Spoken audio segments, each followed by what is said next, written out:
Yan. So, ito yung nakuha natin Kupalugs yung bibili naming Fortuner modelong Fortuner, parang 2020 yata na Fortuner. Pinapunta kami doon, tapos pagpunta namin doon, may nag-deposit doon ng 50, kami yung kausap niya, Tolonggi. So iniwanan namin agad. Buti na lang may backup kami, malapit doon sa area niya,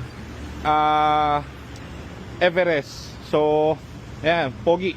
Kinuha namin kasi sobrang fresh, tapos first own. May-ari, owner-seller talaga, legit.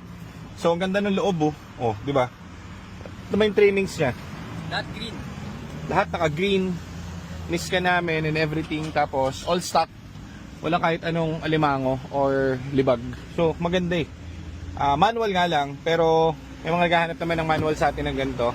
Saka mura lang natin papakawalan kasi ayaw namin masiro dahil yung pinuntahan nga namin Kupa Lord.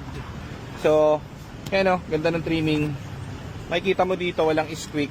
Kung ba't siya walang squeak, hindi binabo yung kotse. So hindi ginamit to sa kalukuhan yung likod na etong likod na na to, na upuan. So yan, walang libag, ganda, bango, may paraiso, kamoy ni Heaven Paralejo etong kotse, kaya mainam.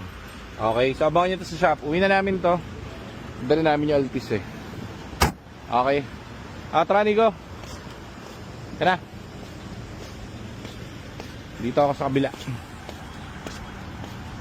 I'm with Aljon, baby boy Aljon.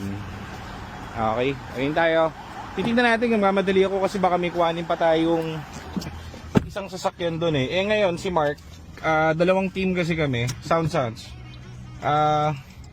Meron dong may pinakuha ko kila kanina ba to? Kila Marky Boy. Ayan yung pinakuha ko. Mazda BT. BT 50 na 2018. Pogi Pabalik na rin na shop to, so first own to. So doon tayo magkita sa shop. Ngayon kapag umabot kami, hindi ko tansyading oras sana makauwi kami mas maaga-aga para may mahabol namin. May isa pa kami bibili na Tucson no. Sana mahabol natin, kaya pa isa John sa pang-run. So ganun, mainit ang ulo ko dahil baluga yung nagbenta sa amin ng Fortuner Gusto ko silaban gusto ko sakalin sa liig Buti na lang kasama ko yung teddy bear ko, si Rafbu, swerte ka sa akin. Naka-4 na unit na tayo, nakasama ka namin. Hindi ko alam kung saan ka dinala ng may-ari. Ano ba yun? Nasa likod yung mga bata.